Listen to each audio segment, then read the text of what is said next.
Hey, what's up guys, Stodnaz. In today's video, I want to go over a very strong Warlock build I've been using for the past week. I want to make a video on it because it's just so strong for ad clear, and it's a great survivability and support build that will help benefit your teammates. This build is amazing for onslaught, general play, and can be perfect in high-end content. It just has overall strengths in everything, making it viable in any activity you play. Okay, enough talking, let's dive into the build. First, I'll go over the subclass and the aspects and fragments. I'm on a solar subclass with of course Well of Radiance, and I have on the snap melee, but this doesn't really matter, you can use whatever you prefer. And for my grenade, I'm using fusion grenades since its cooldown is one of the shortest in the game, and with this build, we'll be getting this back extremely fast. This grenade is great for taking down stronger enemies, especially with the aspect Touch of Flame. This aspect enhances your grenades, giving your healing grenades 2 times restoration instead of 1, increases the duration and potency of solar grenades, and allows fusion grenades to explode twice, which is what I'm using for this build. The next aspect is Icarus Dash, which I like to use for movement and a way to gain cure by getting kills while airborne. As for fragments, I'm using Ember of Resolve, so when you get a grenade kill, you can gain cure and a burst of healing. Ember of Searing, to grant melee energy after killing scorched enemies. We can switch this fragment out with something like Ember of Empyrean to extend the duration of Radiant with solar weapon or ability kills, which will synergize with the next fragment. Ember of Torches, which makes you and your allies radiant after using a powered melee on an enemy, and it doesn't need to kill, it just needs to hit. And the last and most important fragment is Ember of Benevolence, which grants increased grenade, melee, and class ability regen for 6 seconds when you apply restoration, cure, or radiant to allies. The exotic armor for this build, which you probably already know from the thumbnail, is yes, Verity's Brow. An exotic that really needs ornament, but nonetheless a strong exotic, providing an increase in grenade damage and grenade energy after getting weapon kills that match your subclass. Also, when you have the perk active and throw a grenade, allies will get increased grenade regen, so it's a very strong exotic for support and content with teammates, which is very common. Now to move on to the weapons, which is also very important for this build, to optimize the ability to spam grenades. First and foremost, you need to have a secondary weapon with the perk Heal Clip.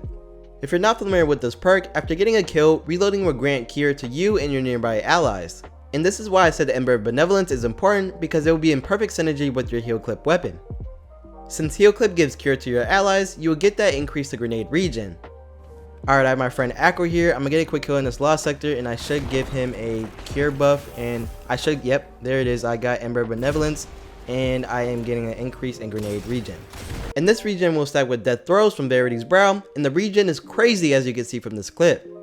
Alright, I have my friend here again. I'm gonna get 5 kills and 5 stacks of Death Throws. I'm gonna reload my gun, get Ember of Benevolence, and I should have some pretty crazy grenade regen. And yep, I'm getting my grenade in like 5 seconds.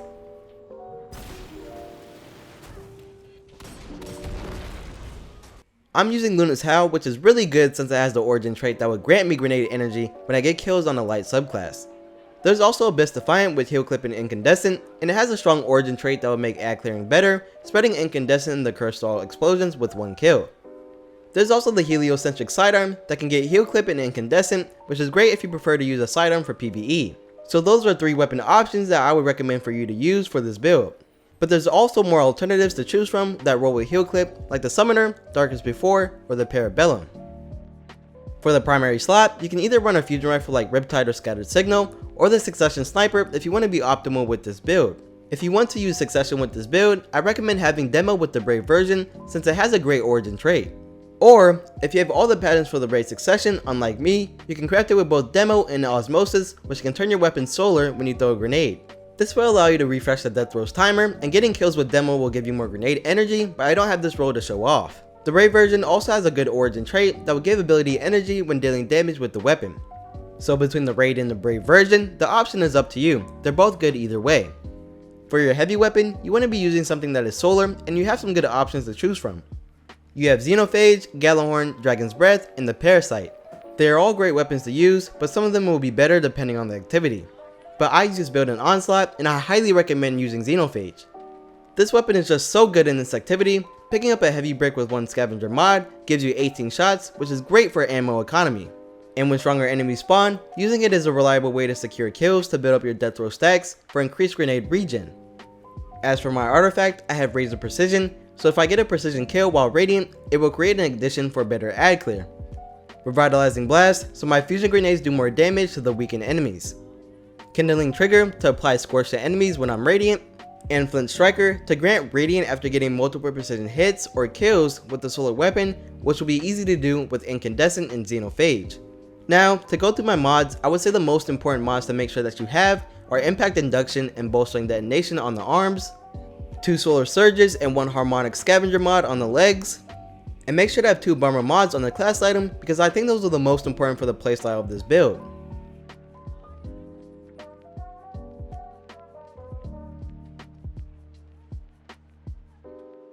As for the playstyle, first you should get 5 kills to get 5 stacks of death throws, then get a kill with your heal clip weapon and reload it to get increased grenade regen, and spam your fusion grenades anytime you have them up.